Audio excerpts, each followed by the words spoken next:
الحمد لله والصلاة والسلام على رسول الله وعلى آله وصحبه أجمعين أما بعد فأعوذ بالله من الشيطان الرجيم بسم الله الرحمن الرحيم يا أيها الذين آمنوا كتب عليكم الصيام كما كتب على الذين من قبلكم لعلكم تتقون اے ایمان والو تم پر روزے فرض کیے گئے ہیں جیسے کہ تم سے پہلے لوگوں پر کیے گئے تھے تاکہ تم تقوی اختیار کر پاؤ۔ تو میری پیاری دینی عزیز بہنوں، السلام علیکم ورحمۃ اللہ وبرکاتہ۔ تو جیسے کہ ہم جانتے ہیں کہ تھوڑے ہی دنوں میں انشاءاللہ رمضان کا مہینہ آنے والا ہے، اور یہ جو ہے ایک چھوٹا سا بریف ٹاک ہوگا کہ رمضان کی فضیلت کیا ہے اور کون سے وہ عمل ہے جو ہمیں کرنے چاہیے اور کن عمل سے ہمیں بچنا چاہیے۔ تو سٹارٹ کرتے ہیں۔ رمضان کا جو ہے مہینہ وہ اسلامک کیلنڈر کے حساب سے 9th month of the Islamic calendar ہے، ٹھیک ہے۔ اور رمضان کا ایک ایسا یہ جو مہینہ ہے، یہ ایک ایسا مہینہ ہے، رمضان کا یہ جو مہینہ ہے یہ ایک ایسا مہینہ ہے جس میں ہم سارے پلرز آف اسلام یعنی جو ارکان الاسلام ہے اس کو ہم ہمارے زندگی میں عمل میں لا سکتے ہیں، کیونکہ نماز ہم پڑھتے ہیں، روزے ہم رکھ رہے ہیں، زکوٰۃ ہم دیتے ہیں، اور بچتا ہے حج۔ تو بخاری اور مسلم کی حدیث ہے کہ نبی صلی اللہ علیہ وسلم نے کیا فرمایا کہ جو عمرہ رمضان میں کیا گیا ہے اس کا جو اجر ملتا ہے وہ آپ کو حج کے جیسا ہی ملتا ہے۔ اور ایک حدیث میں آتا ہے کہ رمضان کا جو مہینہ ہوتا ہے، ابو ہریرہ رضی اللہ عنہ سے ہمیں حدیث ملتی ہے، نبی صلی اللہ علیہ وسلم کیا فرماتے ہیں کہ رمضان کے مہینے میں اللہ سبحانہ و تعالی جنت کے دروازوں کو کھول دیتے ہیں اور جہنم کے سارے دروازوں کو بند کر دیتے ہیں، اور اس کے ساتھ ہی جو شیاطین ہوتے، سرکش شیاطین جو ہوتے ہیں، اللہ سبحانہ و تعالی انہیں بھی قید کر لیتے ہیں۔ لیکن رمضان میں نہیں کہوں گی کہ سارے ہی مسلمان ایسے ہوتے ہیں، میجورٹی آف دا مسلمز جو ہے وہ 4 کیٹیگری کے حساب سے ہو جاتے ہیں۔ اور اس کے پہلے میں آپ کو یہ بتاؤں کہ رمضان جب آتا ہے تو ہمارے دماغ میں کون سے خیالات آتے ہیں، جیسے کہ ہم جو سال بھر ہم کبھی نہیں کریں گے وہ عمل ہمیں رمضان میں کرنا ہوتا ہے۔ پینٹنگ کروانی ہے گھر کی، یا پورے گھر کی صاف صفائی کروانی ہے، ایسی شاپنگ کرنی ہے جو ہم نے اس کے پہلے کرے ہی نہیں۔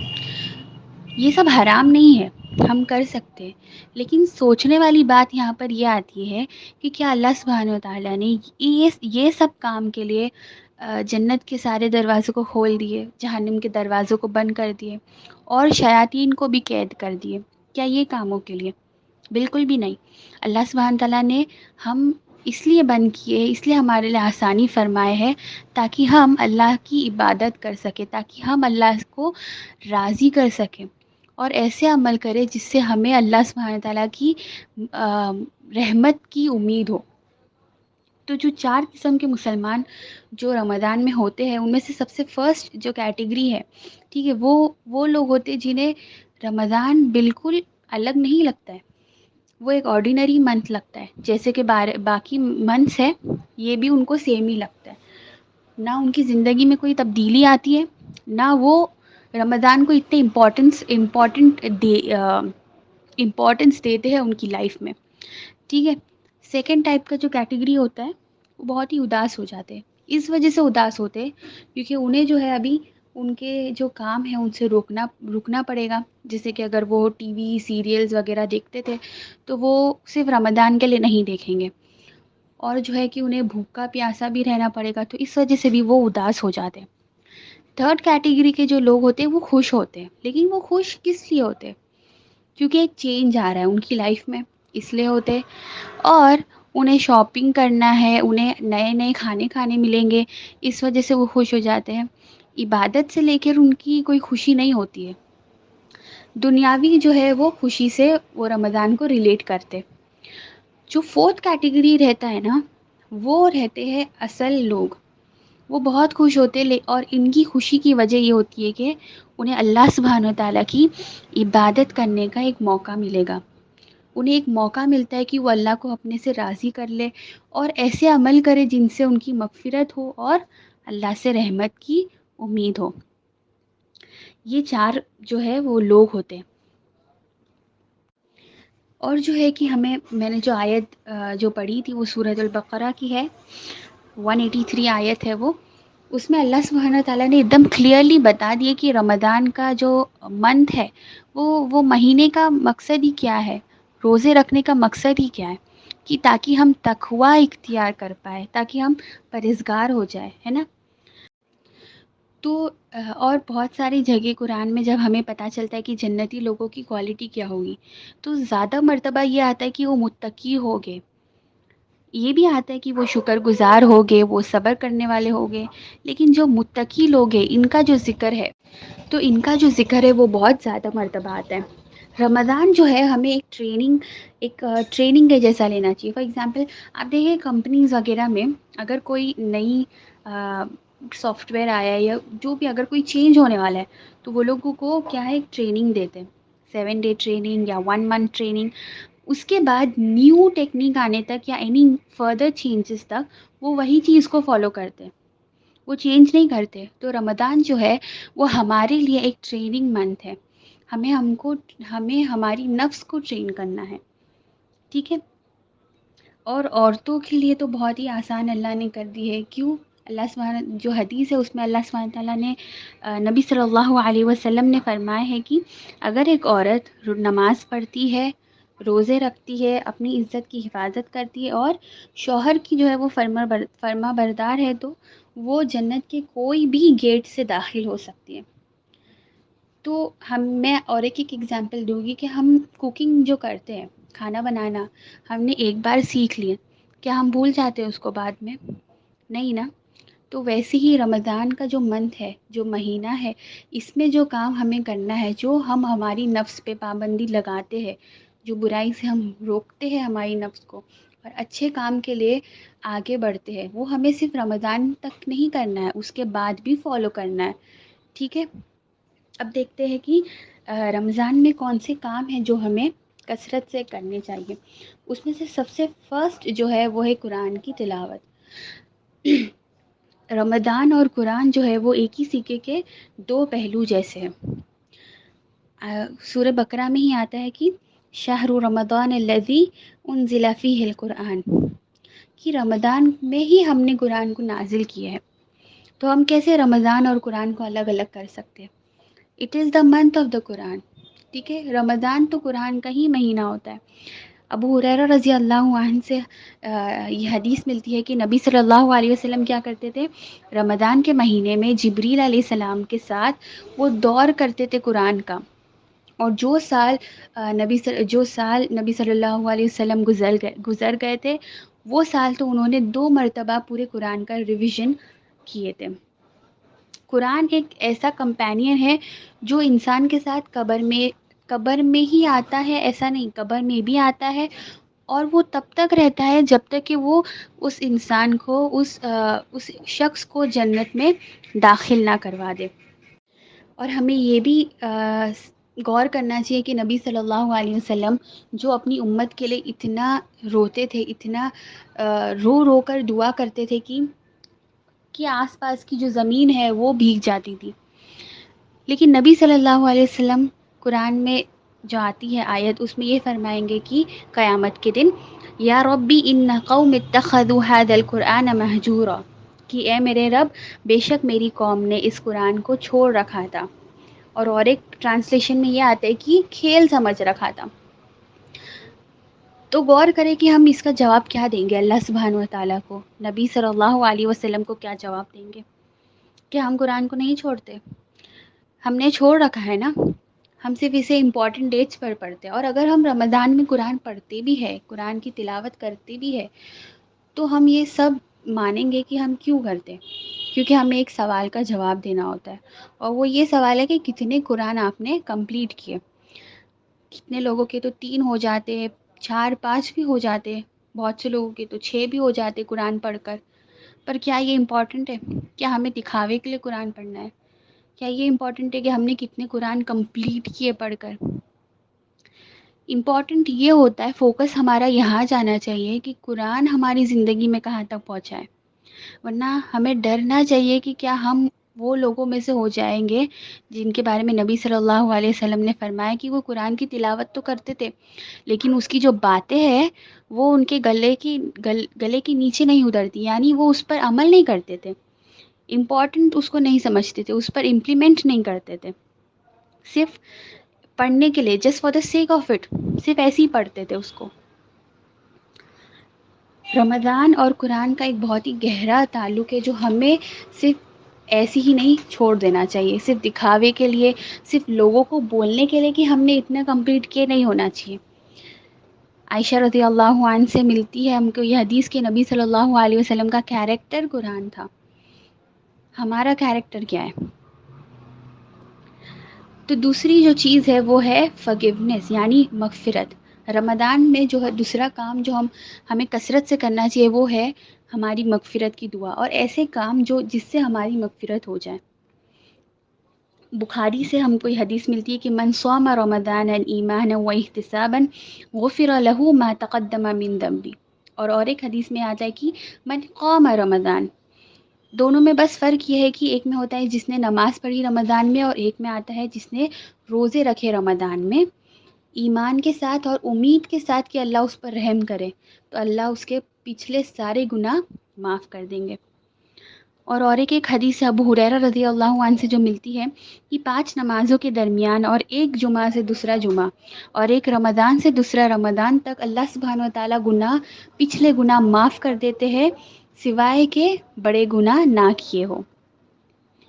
اور جو ہے ہم اگر دیکھیں تو نبی صلی اللہ علیہ وسلم روزانہ 100 سے زیادہ مرتبہ استغفار کیا کرتے تھے. ہم کتنے کرتے ہیں؟ کہ ہماری نیت اتنی صاف ہے کہ ہمیں استغفار کی ضرورت ہی نہیں، کہ ہم گناہ ہی نہیں کرتے، یا ہمیں اتنا کانفیڈنس ہے ہمارے عمل پر کہ وہ قبول ہی ہونے والی ہے.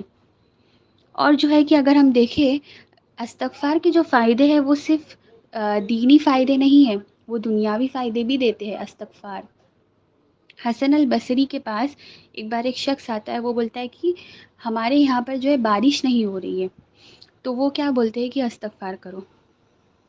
جو دوسرا شخص ہے وہ بھی آتا ہے اور وہ بولتا ہے کہ مجھے جو ہے وہ بچے نہیں ہیں، تو حسن البصری پھر سے یہی کہتے ہیں کہ آپ استغفار کرو. تیسرا شخص آتا ہے اور وہ بولتا ہے کہ میں بہت ہی زیادہ غریب ہوں، تو اس کو بھی سیم جواب دیا جاتا ہے کہ آپ استغفار کرو. تو جو آس پاس کے لوگ تھے وہ پوچھتے کہ آپ نے تینوں کو استغفار کرنے کو کہا، حالانکہ تینوں کے جو مسئلے تھے وہ تو الگ تھے. تو وہ فرماتے، وہ جو ہے سورہ نوح کی آیت پڑھتے 10-12، فَقُلْتُ اسْتَغْفِرُوا رَبَّكُمْ إِنَّهُ كَانَ غَفَّارًا يُرْسِلِ السَّمَاءَ عَلَيْكُمْ مِدْرَارًا وَيُمْدِدْكُمْ بِأَمْوَالٍ وَبَنِينَ وَيَجْعَلْ لَكُمْ جَنَّاتٍ وَيَجْعَلْ لَكُمْ أَنْهَارًا. اس کا معنی یہ ہے کہ اپنے رب سے معافی مانگو، بے شک وہ معاف کرنے والا ہے، وہ تم پر بارش برسائے گا اور مال اور بیٹوں سے تمہاری مدد کرے گا، اور تمہارے لیے باغات بنا دے گا اور تمہارے لیے نہریں بنا دے گا. تو اس سے کیا پتہ چلتا ہے کہ استغفار کے جو ہے وہ صرف دینی فائدے نہیں ہے، صرف آپ کی مغفرت ہو کر آپ کو جنت نہیں ملے گی، آپ کو دنیا میں بھی اللہ سبحانہ و تعالیٰ اس کے جو فائدے آپ کو ملیں گے انشاءاللہ. جو تھرڈ ہے وہ ہے کہ صدقہ اور زکوٰۃ. تو زکوٰۃ تو کبھی بھی دے سکتے، لیکن جو ہے نارملی رمضان میں دیا جاتا ہے، کیونکہ کیلکولیٹ کرنے بھی آسانی ہوتی کہ ہم نے ایک سال میں ایک بار جو ہے زکوٰۃ جیسی نکالنی ہوتی نکالے ہیں. اور صدقہ کی جو بات آتی ہے، صدقہ ہمیں رمضان میں زیادہ دینا چاہیے، کیونکہ صدقہ کیا کرتا ہے، اللہ سبحانہ تعالیٰ کے غضب کو ٹھنڈا کرتا ہے. ٹھیک ہے. اور ایک یہ بات ہے کہ صدقہ صرف ہمیں مالی طور پر نہیں دینا ہوتا ہے.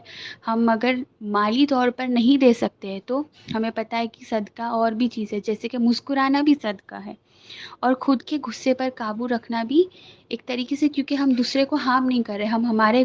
جو ہم غصہ کرتے ہیں تو اوبویسلی سامنے والے کو تکلیف ہوتی ہے.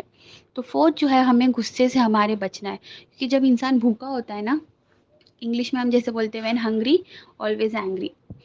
تو جب انسان بھوکا ہوتا ہے تو اس سے بہت سے لوگ ایسے ہو جاتے ہیں کہ بھوک میں وہ اپنے غصے پر قابو نہیں رکھ پاتے. تو ہمیں جو ہے یہ حدیث پر بہت ہی غور دینا ہے کہ نبی صلی اللہ علیہ وسلم نے کیا فرمایا کہ طاقتور وہ شخص نہیں ہے جو ایک انسان کو اٹھا کر پٹک دے، بلکہ وہ ہے جو اپنے غصے پر قابو کر پائے. اس کے علاوہ جو ہے ذکر و اذکار میں ہمیں اضافہ کرنا ہے، کیونکہ اگر ہم سمجھو افطار بنا رہے ہو یا ہم بچوں کو دیکھ رہے ہیں یا کوئی اور ہی کام کیوں نہ کر رہے، گھر کی صاف صفائی یا باہر کام کر رہے، ہماری زبان تو خالی ہوتی ہے، تو ہم ذکر و اذکار میں اضافہ کرنا چاہیے. اس سے کیا ہوگا، ہم برائی سے بچیں گے اور انشاءاللہ ہم ثواب کے باعث بھی بنیں گے. جو پانچویں چیز ہے جو ہمیں بہت ہی زیادہ رمضان میں ہمیں اس کا بہت ہی زیادہ کانشیس ہونا چاہیے، وہ ہے لیلۃ القدر. انا انزلناہ فی لیلۃ القدر وما ادراک ما لیلۃ القدر لیلۃ القدر خیر من الف شہر تنزل الملائکۃ والروح فیہا بإذن ربہم من کل امر سلام ہی حتی مطلع الفجر. تو اس کا معنی کیا ہے کہ ہم نے اس قرآن کو لیلۃ القدر میں نازل کیا، اور تمہیں کیا معلوم کہ لیلۃ القدر کیا ہے؟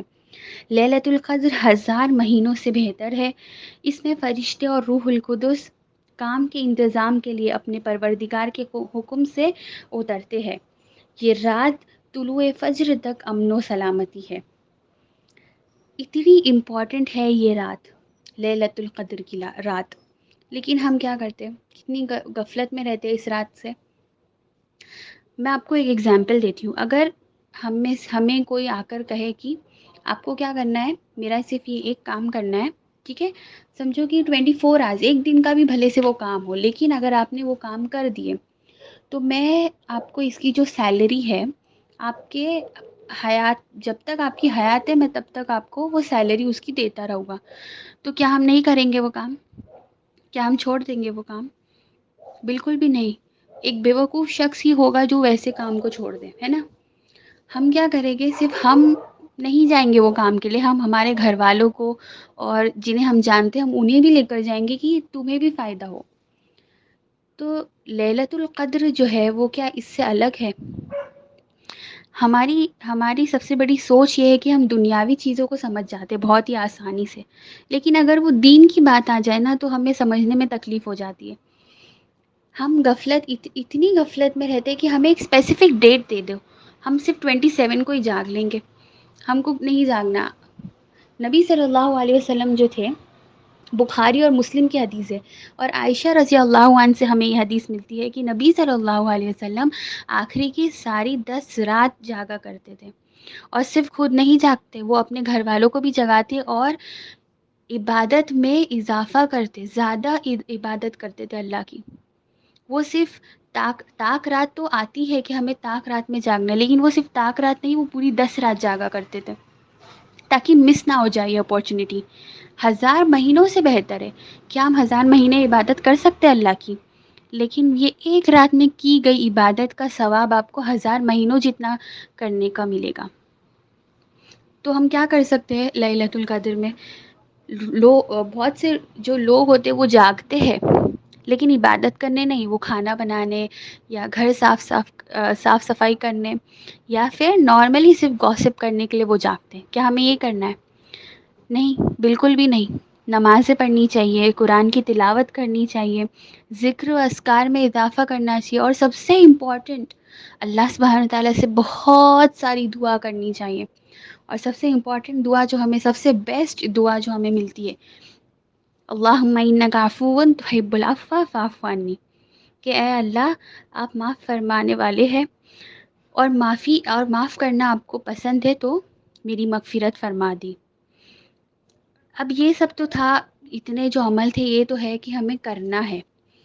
صرف ایک ایسا عمل آتا ہے جو ہمیں نا زبان سے کرتے ہیں، جھوٹ بولنا، غیبت، دوسروں کا مذاق بنانا، اور ہر طریقے سے مطلب جو فحش باتیں ہوتی ہے جو زبان سے ہم کرتے ہیں، جو فحش باتیں ہوتی ہے، ٹھیک ہے، جھوٹ بولنا، غیبت کرنا، نارمل گوسپ کرتے بیٹھے رہنا، یہ بہت ہی اتنی بڑی بات ہے کہ اس سے ہمارا جو روزہ ہے وہ رکھنا ہی نلیفائی ہو جاتا ہے، ہمارا روزہ نلیفائی کر دیتا ہے۔ بخاری کی حدیث ہے، ابو ہریرہ رضی اللہ عنہ فرماتے کہ نبی صلی اللہ علیہ وسلم نے کیا کہا کہ اگر ایک انسان روزے کی حالت میں اپنی جہالت پر اور اپنی فحش باتوں پر کنٹرول نہ کر سکا تو اللہ سبحانہ و تعالیٰ کو اس کے بھوکے اور پیاسے رہنے کی کوئی ضرورت نہیں ہے۔ کتنی بڑی بات ہے یہ۔ اور یہاں پر ہمیں ایک امپورٹنٹ کرائٹیریا سمجھ میں آتا ہے کہ سب سے فرسٹ ہم نے دیکھی کہ روزے کا مقصد کیا ہے، کہ ہم میں تقویٰ ہے۔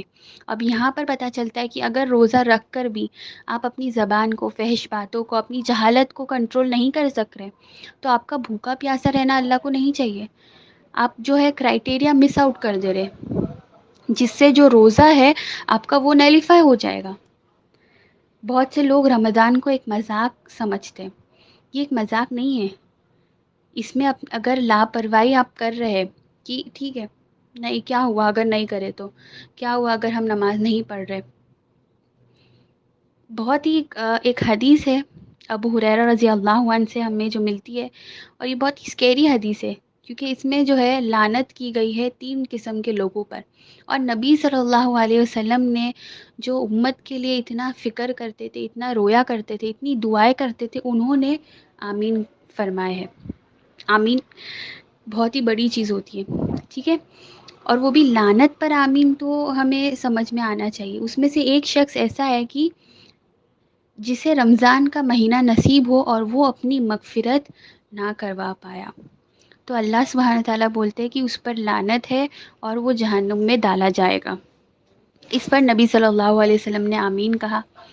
دوسرا وہ شخص ہے جسے اس کے ماں باپ اولڈ ایج میں یعنی بڑھاپے میں ملے، ایک یا دونوں، اور وہ ان کی خدمت کر کر، ان سے اچھے تعلقات رکھ کر، ان کی عزت کر کر اپنے لیے جنت نہ حاصل کرا، اس کا جو ہے اس پر بھی لعنت ہے۔ اور تھرڈ وہ شخص ہے جس کے سامنے نبی صلی اللہ علیہ وسلم کا نام آئے اور وہ ان پر درود نہیں بھیجے، یعنی صلی اللہ علیہ وسلم نہ کہے، تو یہ تینوں پر لعنت ہے۔ اور نبی صلی اللہ علیہ وسلم نے آمین فرمائے۔ کتنی بڑی بات ہے۔ ہم تو اتنی غفلت میں رہتے ہیں، جیسے کہ ہمیں تو یہ بھی نہیں پتا، ہمیں اس کی بھی گارنٹی نہیں ہے کہ یہ رمضان جو آنے والا ہے ہمیں یہ نصیب ہوگا یا نہیں، اور اگر مل بھی گیا یہ رمضان تو یہ مکمل رمضان ہمیں نصیب ہوگا، کیا اس کی گارنٹی ہے ہمیں؟ لیکن ہم ایسے رمضان کو گزارتے ہیں نا کہ جیسے کہ یہ رمضان نہیں، اگلا رمضان اور اس کے اگلا بھی ہمیں گارنٹی پہ مل گیا ہے کہ آپ کو بس ملنے ہی والا ہے یہ رمضان۔ اتنی غفلت میں ہم یہ گزار دیتے ہیں۔ میں آپ کو ایک بتاتی ہوں رف کہ ہر سیکنڈ نا 2 لوگوں کی موت ہو جاتی ہے، 2 لوگوں کی، اور ہر منٹ 106 لوگ مر جاتے، اور ہر گھنٹہ اگر دیکھا جائے نا تو 6000 لوگ مرتے، اور آن اے ڈیلی بیسس 1,50,000 اتنے لوگ مر جاتے۔ لیکن ہم ابھی بھی زندہ ہے، اور جب تک ہماری جان ہے، جب تک سانسیں چل رہی ہے، اللہ سبحانہ و تعالیٰ نے ایک چانس دیا ہے کہ آپ جو ہے اپنی مغفرت کروا لو، اللہ سبحانہ و تعالیٰ کو راضی کر لو، کیونکہ یہ جو دنیا ہے یہ آخرت کے لیے ہی ہمیں کام کرنا ہے۔ آخرت کی زندگی ہوگی جو ہمیشہ ہمیشہ ہمیشہ چلنے والی ہے۔ یہ زندگی تو ہمیں صرف ایک ٹیسٹ کے لیے ملی ہے۔ اگر ہم آج بھی مر گئے تو کیا ہمیں گارنٹی ہے کہ ہمارے بعد ہمارے لیے کوئی دعا بھی کرے گا؟ ہمارے لیے کام کرنا وہ بہت دور کی بات ہوتی ہے کہ ہمارے لیے کوئی دعا بھی کرے؟ کیا ہم ہمارے سے پچھلے لوگوں کو یاد کرتے، ان کے لیے دعائیں کرتے؟ بہت بہت مشکل ہوتا ہے یہ۔ تو جب تک اللہ سبحانہ تعالیٰ نے ہمیں حیات رکھا ہے تب تک ہمیں ہمارے آخرت کے لیے کام کر لینا چاہیے۔ میں اور ایک آیت آپ کے سامنے رکھنا چاہوں گی، اور یہ بہت ہی اسکیری آیت ہے، سورۃ المومنون کی ہے۔ حتی اذا جاء احدهم الموت قال رب ارجعون لعلی اعمال صالحا فیما ترکت۔ اس کا معنی یہ ہے کہ یہاں تک ان میں سے ایک کو جب موت آ جائے تو وہ کہتا ہے کہ اے میرے رب مجھے واپس جانے دو تاکہ میں وہ کام وہ عمل کر سکوں جو میں چھوڑ رکھا تھا۔ کیا ہمیں ڈر نہیں لگتا کہ اگر ہم بھی یہی بات اللہ سبحانہ تعالیٰ سے مرنے کے بعد کہے تو؟ کیونکہ اس کا جواب تو ہمیں پتہ ہے، واپس تو نہیں آ سکتے، واپس نہیں آ سکتے۔ ایک بار جو انسان، جو شخص مر گیا، اس کی جو لائف تھی وہ وہیں تک کی تھی، اس کے جو عمل تھے وہ وہیں تک کے تھے۔ کیا ہمیں ڈر محسوس نہیں ہوتا ہے کہ اگر ہم نے بھی مر کر اللہ سبحانہ تعالیٰ سے یہی بات کی تو؟ کیونکہ ہم تو ہمارے رمضان کو، ہماری زندگی کو بہت ہی مذاق میں لے رہے ہیں۔ ہونا تو یہ چاہیے کہ ہم اللہ سبحانہ، ہم ایسے عمل کریں اور ایسی امید رکھے کہ ہمیں جو سورۃ الفجر میں جو اللہ سبحانہ تعالیٰ فرماتے ہیں کہ ارجعی الی ربک راضیۃ مرضیہ فادخلی فی عبادی وادخلی جنتی، یہ سننے ملے ہیں انشاءاللہ کہ لوٹ آؤ اپنے رب کی طرف، وہ تم سے راضی اور تم اپنے رب سے راضی، اور داخل ہو جاؤ میرے بندوں میں، اور داخل ہو جاؤ میری جنت میں۔ تو ہمیں یہ سننے ملے انشاءاللہ، تو ایسے عمل بھی ہونے چاہیے، پھر اللہ سے امید کرنا ہے۔ جیسے کہ بولتے نا کہ ٹائی اور کیمل دین ٹرسٹ ان اللہ، ہم عمل ہی نہیں کریں گے اور ہم صرف امید رکھیں گے تو ایسے نہیں چلتا ہے۔ اللہ سبحانہ تعالیٰ ہم پر رحم فرمائے اور اللہ سبحانہ تعالیٰ ہمیں ہماری مغفرت جو ہے وہ کرے، ہم پر ہمیں اتنی طاقت دے کہ ہم ایسے عمل کریں جو اللہ سبحانہ تعالیٰ ہم سے راضی ہو جائے، اور ہمیں یہ جو رمضان ہے ہمارا، یہ رمضان ہمارے پچھلے رمضان سے بہتر ہو جائے۔ اسی بات سے میں ختم کروں گی انشاءاللہ، اور کہنے سننے سے زیادہ اللہ سبحانہ تعالیٰ ہمیں عمل کی توفیق عطا فرمائے، آمین۔ سبحانک اللہم و بحمدک، اشہد ان لا الہ الا انت، استغفرک و اتوب الیک۔ السلام علیکم ورحمۃ اللہ وبرکاتہ۔